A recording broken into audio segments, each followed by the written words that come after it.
Hey yo, da hab ich dich. Ja, es gibt noch ein bisschen was. Aber ich denke, das hau ich jetzt um 12 in der Nacht noch schnell raus. Diesmal gibt's einiges. Einige kleine Sachen, die vielleicht nicht so bemerkbar sind, aber für mich sind es einfach wichtig und sie sind auch irgendwie wichtig, finde ich, für das, wenn es dann letztendlich irgendwann mal tatsächlich vorzeigbar sein soll, letztendlich. Ja, das Markanteste, was ich immer gemacht habe. Und ich habe mich wirklich überwinden müssen. Ich bin normalerweise kein Freund von Konzepten, vor allem wenn ich irgendwelche privaten Sachen mache, die jetzt halt eigentlich mehr zur Gaudi sind. Aber ich habe es einfach tun müssen, weil die Road to Alpha ist ja doch ein bisschen, wie soll ich sagen, ich mag mich nicht total blamieren. Und dann habe ich mir gedacht, ich schreibe mir jetzt einfach einmal die wichtigsten Teile auf, die noch fertig sein müssen, bevor man das Teil einmal irgendjemandem zeigt, der nicht ich bin oder sehr enge Freunde sind.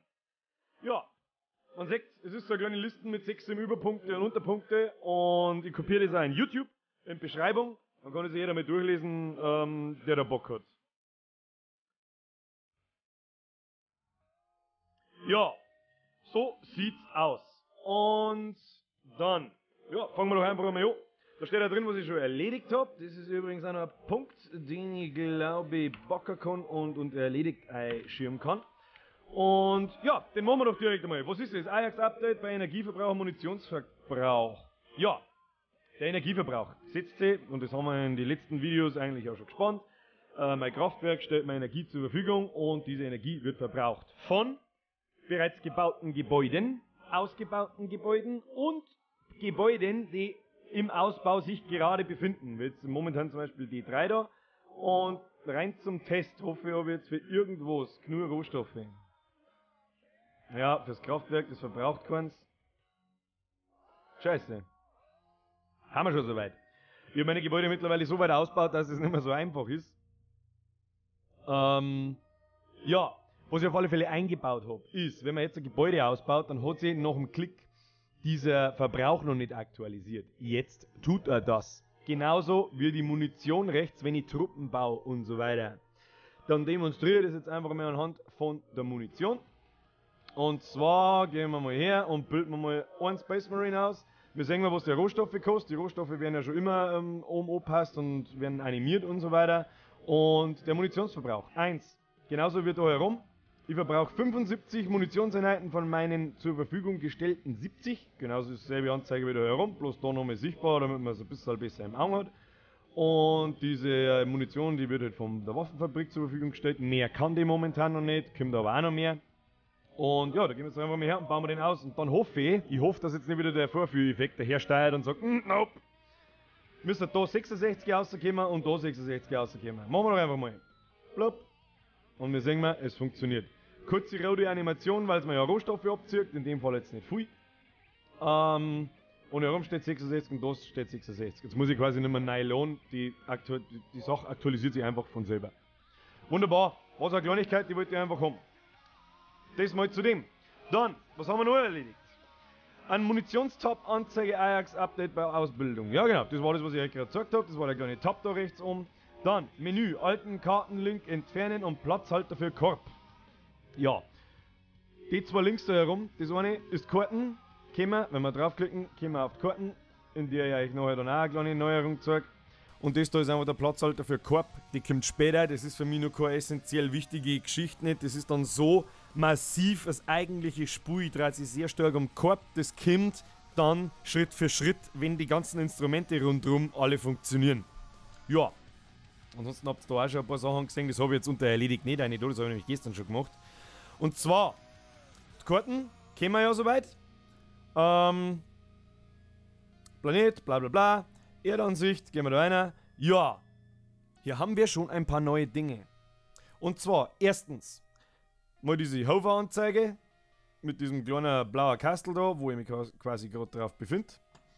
Ist mal neu, ist nur eine Kleinigkeit, aber habe ich mir gedacht, ganz nett. Dann, und was jetzt cool ist, klicke da drauf, kommt ab Tooltip, yeah!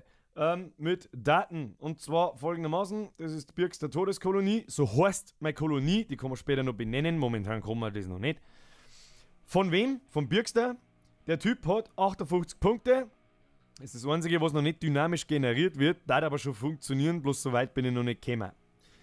Und dann gibt es so grundsätzliche Funktionen, die man auf einem Koloniefädel machen kann. Einmal einen Angriff, einmal dem Typen eine Nachricht schicken oder dem Typen eine Unterstützung schicken. Das sind jetzt momentan noch blinde Links, aber ich habe mir das dann so vorgestellt, wenn ich jetzt da auf Angriff klicke, geht automatisch das Kasernen-Tooltip auf, wenn wir es kennen, wenn wir auf Kasern klicken. Es ist der Name vorausgefüllt, die Kolonie vorausgewählt und ich brauche nur noch hergehen und, wie soll ich sagen, ich brauche nur noch hergehen, quasi meine Truppenanzahlen einschreiben und dann auf Angriff drücken. Bam ist der Angriff weg und Kasernen-Tooltip kann ich dann wieder zumachen oder mir woanders hinschieben, wie auch immer. Genauso bei der Unterstützung ist eigentlich dasselbe, bloß dass der Angriffstyp oder der Kommandotyp, ja genau. Der Kommandotyp sie wechselt zur Unterstützung anstatt Angriff. Aber es ist trotzdem wieder der Name vorausgewählt, die Kolonie vorausgewählt und dann dann geht das einfach ein bisschen schneller. Und ich habe ein bisschen, ich merke das ja selber jetzt gerade schon, es fängt schon richtig ein bisschen an, dass ich mich auf der Karte orientiere und schaue, wo ist was. Und ich habe einen richtigen Bezug drauf, wenn ich jetzt auf die fremde Kuppel klicke,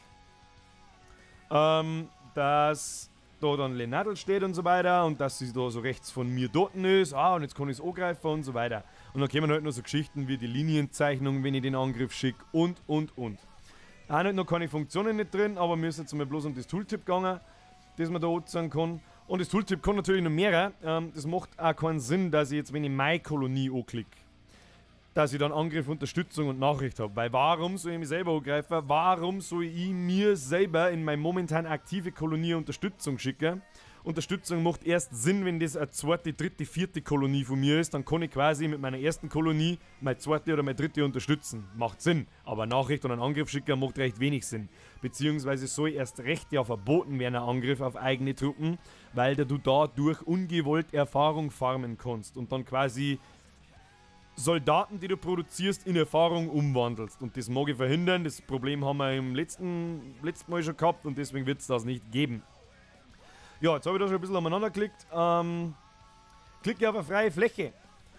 Ändert sich der Inhalt vom Tooltip. Das wird auch schon automatisch wirklich so ausgelesen, wie es tatsächlich ist. Das habe ich jetzt noch nicht statisch eingeschrieben, sondern das System erkennt wirklich, okay, das ist ein freies Gebiet. Was kann man jetzt mit dem machen? Freie Gebiete sind dazu da, entweder geclaimed zu werden, das heißt, das als mein Besitz dieser Kolonie oder von mir persönlich oder meiner Korp zum Nehmen, kommt später, oder auf ein freies Feld ein Kolonialschiff zum Schicken. Wird später so ausschauen, das muss in dem Tech-Zentrum muss ich das erforschen. Dann muss ich mir den Primärrohstoff holen, das übrigens der da ist.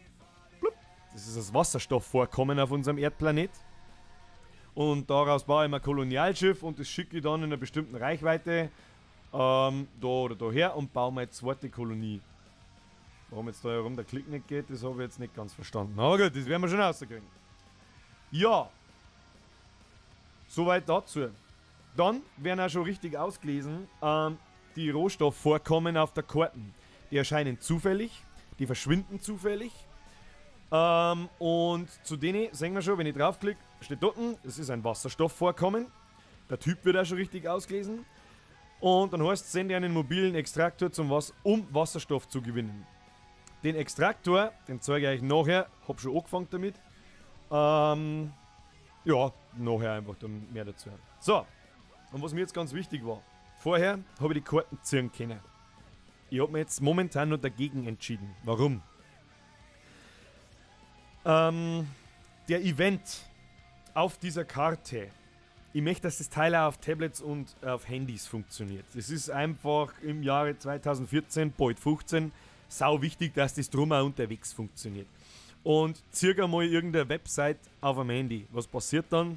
Alles, was du machst, ist die Seiten entweder kleiner oder größer machen oder die ganze Seiten verschieben. Aber du kannst diesen Kasten da drin nicht schieben. Es geht einfach nicht. Und das nächste war, man hat diese Pop-Ups am Anfang nur aufmachen können mit einem Doppelklick. Ja, mach mal einen Doppelklick auf dem Handy. Funktioniert schlichtweg einfach nicht. Oder wenn es in bestimmte Browser oder es irgendwo funktioniert, dann nicht auf alle. Und wenn es nicht auf alle funktioniert, Bullshit. So, das war's. Was habe ich mir dann einfallen lassen? Ähnlich wie es früher auch war.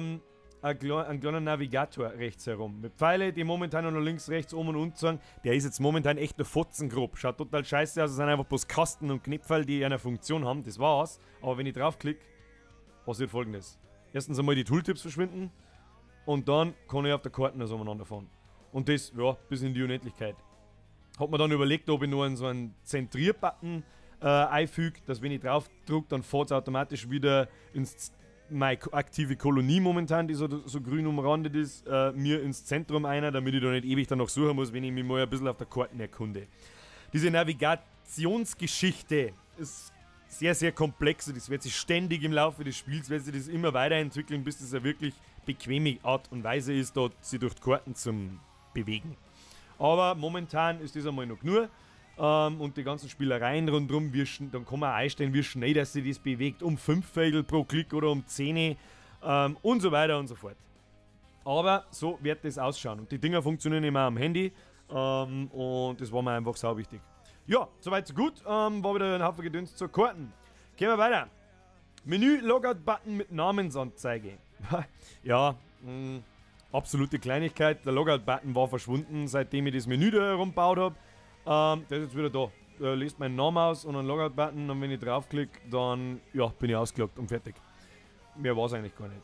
Ein bisschen mehr da dazu. Diese Zeile da herum, die war momentan nicht nutzbar, war aber immer geplant, dass da später mal was umsteht. Und da kommen dann noch so Sachen wie Einstellungen, da wo du dann deine E-Mail-Adresse ändern kannst und gibst meinetwegen irgendeinen Bullshit ein, damit ich nicht einmal die Möglichkeit habe, irgendwie mit Newsletter-Scheiße zuzuballern, was ich nie machen werde. Und was weiß ich, was noch ist. Die Einstellung ist jetzt einmal das Einzige, was mir einfällt. Da muss auch irgendwo ein Impressum hin, weil wir in unserem super tollen Rechtsstaat, da muss alles passen. Ja. Aber wie wir in der Zeile da herum schon sehen, gibt es noch eine kleine Kleinigkeit, die ich da herum angefangen habe. Und zwar die Rangliste. Ist jetzt momentan ein Textlink da links oben. Das bleibt natürlich nicht so. Mir geht es momentan bloß, damit ich da irgendwo draufklicken kann. Und damit halt was passiert, damit ich die Ranglisten mal bauen kann. Und so vom absolut billigsten Grundprinzip ist auch fertig. Drücke ich drauf, erscheint wieder ein Pop-up. Das heißt, es funktioniert überall auf der Karte oder sonst wo ich das haben möchte. Ja, und dann lest er mal aus. Glenadl und mich. Momentan gibt es noch nicht mehrere. Und mehrere wird auch nicht angezeigt. Wie der Name, der Rang. Was noch nicht funktioniert, leider Gottes, sind die Anzahl der Kolonien, die er besitzt. Aber die Punkte werden ausgelesen. Und wer jetzt da ein wenig aufpasst, oder vorher aufpasst hat, der merkt 232, die Zahl haben wir heute schon mal gesehen. Ja, das ist aktuell mein Energieverbrauch. Momentan ist nur messbar, wie weit du im Spiel bist, durch die Energie. Das heißt, wie weit hast du deine Gebäude ausgebaut, wie viele Technologien hast und so weiter und so fort. Und deswegen haben deine Punkte die Energie. Momentan noch. Später setzen sie Punkte aus mehreren Sachen zusammen, aber diese Elemente gibt es noch nicht im Spiel. Welche Elemente das sein werden, das folgt in der Zukunft. Ich weiß schon ungefähr was, aber soweit sind wir einfach noch nicht und ist es für die Alpha einfach auch noch nicht mehr wichtig. Ganz einfach. Ja, soweit so gut. Das sind jetzt einmal die Punkte, die ich mir da aufgeschrieben habe, die ich angepasst habe und neu gemacht habe. Dann ist die Frage, ganz kurz da noch, das ist was da 1 bis 10, also Platz 1 bis 10 von 500, ist absolut statischer Text, funktioniert noch absolut überhaupt nicht, aber ansonsten die Sortierung und so weiter. Später ist da geplant, dass man da dann Seiten durchschalten kann, weil man ist ja nicht immer auf der ersten Seite im Rang und ich möchte ja wissen, was ich für Rang bin und nicht die ersten 10. Ja, und dann vielleicht kommt noch ein kleines Textfeld her, wo ich direkt auf eine Seite springen kann oder mir direkt einen Rang anzeigen kann. Hey, sagen wir mal, die Elemente gibt es noch nicht im Spiel. Welche Elemente das sein werden, das folgt in der Zukunft. Ich weiß schon ungefähr was, aber soweit sind wir einfach noch nicht und ist es für die Alpha einfach auch noch nicht mehr wichtig. Ganz einfach. Ja, soweit so gut. Das sind jetzt einmal die Punkte, die ich mir da aufgeschrieben habe, die ich angepasst habe und neu gemacht habe. Dann ist die Frage, ganz kurz da noch, das ist was da 1 bis 10, also Platz 1 bis 10 von 500, ist absolut statischer Text, funktioniert noch absolut überhaupt nicht, aber ansonsten die Sortierung und so weiter. Später ist da geplant, dass man da dann Seiten durchschalten kann, weil man ist ja nicht immer auf der ersten Seite im Rang und ich möchte ja wissen, was ich für Rang bin und nicht die ersten 10. Ja, und dann vielleicht kommt noch ein kleines Textfeld her, wo ich direkt auf eine Seite springen kann oder mir direkt einen Rang anzeigen kann. Hey, sagen wir mal Rang 1, sagen wir mal Rang 100, sagen wir mal Rang, was weiß ich. Genau. Und funktionieren tut es genauso mit diesem Pop-Up wieder, wie es halt allweil schon war. Ja, was haben wir noch gemacht? Um ganz ehrlich zu sein, das war's eigentlich. Ansonsten habe ich wirklich im Hintergrund nur noch ein paar Sachen gemacht, Queries angepasst, ein bisschen umeinander optimiert, was man jetzt halt optisch nicht wirklich sieht oder gespürt. Das funktioniert nach wie vor alles genau so, wie es halt war. Ja. Das Tech Center funktioniert nach wie vor, wie es war. Das erfüllt seinen Zweck und funktioniert ganz gut. Wir bauen momentan Radon-Logistik aus. Was letztes Mal vielleicht noch nicht funktioniert hat, war, diese Technologien haben tatsächlich schon eine Auswirkung. Das heißt, wenn ich die nicht, den mein Baumeister auf 2, bringt man tatsächlich schon 2% Beschleunigung von meinen Bauzeiten und das wird auch schon in die Gebäudebauzeiten mit eingerechnet. Genauso wird Titanlogistik, Fermiumlogistik und Radonlogistik erhöht tatsächlich auch schon den Wert von meinem Lager herum. Und was ganz cool ist, ich habe das tatsächlich so hingebracht, dass ich das alles so aufbaue, dass diese Werte so easy zum Einbauen und zu manipulieren sind, dass fast schon keine Arbeit mehr ist, eine neue Technologie zu machen. Die meiste, also zum Entwickeln und zum Einbauen. Die Werte und so weiter haben hinterlegt innerhalb von 30 Sekunden. Das meiste Arbeitszeit ist wahrscheinlich den Beschreibungstext schreiben und das kleine Icon davon in einer Grafik zu machen. Alles andere regelt sich komplett von selber. Habe ich mir gedacht, das ist vielleicht schon gar nicht schlecht. Ja, was jetzt mir noch nicht da war, ist aber der mobile Rohstoffextraktor. Und so, jetzt muss ich mir tatsächlich nur wirklich 2 Minuten was einfallen lassen, bis der fertig erforscht ist, weil bis dahin kann er ja noch gar nichts. Er kann zwar generell auch noch nichts sehen, aber es passiert was, wenn er fertig ist. Und zwar, ja, lesen wir uns doch einfach einmal durch, was der mobile Rohstoffextraktor ist. Bla. Ein bisschen mehr Beschreibungstext, aber muss auch sein, weil sonst weiß man gar nicht, was man mit dem Teil anstellt. Ich lese jetzt einfach einmal vor. Erlaubt den Bau und die Verwendung des mobilen Rohstoffextraktors. Der Extraktor wird benutzt, um seltene Rohstoffvorkommen auf diesem Planeten zu extrahieren und zur Heimatkolonie zur weiteren Verarbeitung zu transportieren. Die Produktion findet im Rohstoffextraktor statt, sämtliche Planung, Koordination und Erteilung von Kommandos auf der Oberflächenkarte. Das bedeutet, im Rohstoffextraktor in unserem Gebäude haben wir momentan die Produktion von den 3 Standard-Rohstoffe, die über Zeit funktionieren, wo ich übrigens gerade noch Arbeiter verteilen kann. Ja, das soll passen. Ja, aber ich kann mobiler Rohstoffextraktor, was, wo? Ja, ist noch nicht fertig erforscht. Kann ich ja schon sagen, wieso. Und deswegen müssen wir jetzt halt da einmal noch schnell Minuten warten. Weil ich erkläre ein bisschen, wie ich mir das vorgestellt habe. Also, das Ding wird erforscht, wird fertig. Wenn es abgeschlossen ist, ist es keine Technologie, die eine andere Sache steigert oder irgendeinen Wert steigert, sondern das schaltet man einfach generell den mobilen Rohstoffextraktor frei. Sobald das erforscht ist, erscheint da herum ein neuer Tab mit mobiler Extraktor und der bringt seine eigenen Funktionen mit. Zum einen, ich muss das Ding mal bauen. Erstens schon mal habe ich das Teil einmal erforscht, habe ich auch einen gebaut und ist der schon fertig gebaut und steht der gerade zur Verfügung und ist quasi nicht irgendwo beschäftigt, also ist nicht irgendwo anders unterwegs schon oder sitzt vielleicht sogar schon drauf und dann kann ich den von da nach da schicken. Weil der muss jetzt erst nach Hause und so weiter und so fort. Das wird dann alles ausgelesen, aber dazu brauche ich halt erst einmal den mobilen Rohstoffextraktor. Der ist halt noch nicht ganz programmiert, aber das kommt. Und jetzt müsste eigentlich unsere Forschung schon fertig sein. Jawohl, mobiler Rohstoffextraktor ist Stufe 1 von 1, ist freigestaltet und wenn ich jetzt da reingehe, bading, haben wir da einen Tab mit mobiler Extraktor. Ja, und da habe ich bloß einmal angefangen, statisch das Ganze zum Konzipieren, wie das ausschauen kann und dann letztendlich auch fast wird. Man sagt ja, ich bin noch gar nicht weit, ich habe noch nicht mehr Rohstoff-Icons dort für die Kosten, die Dauer kann man noch nicht gescheit lesen, lauter so ein Schmarrn. Das kommt aber. Ich will bloß einmal testen, ob das funktioniert mit der Technologie, mit dem Tab freischalten und so. Und genau, so wird der mobile Rohstoffextraktor funktionieren. Der hat dann noch ein paar mehrere Werte, die dann mit den Raketen und den ganzen Schmarrn, mit den Raketentürmen und so kommen. Und zwar kriegt der Lebenspunkte, der kriegt Schilde, der kriegt das war's eigentlich auch schon. Die Lebenspunkte lassen sich natürlich erweitern, das Schild lässt sich erweitern, damit der nicht bloß 100 Hitpoints hat, sondern dann einmal 150, 200, 300, 400. Das heißt, er hält mehr aus, bevor er halt zusammengeschossen wird einfach. Ganz einfach. Ja, dann brauche ich eine Reparaturstation, beziehungsweise eine Funktion, wo, wenn er beschädigt ist, dass ich das Ding reparieren kann. Was brauche ich noch?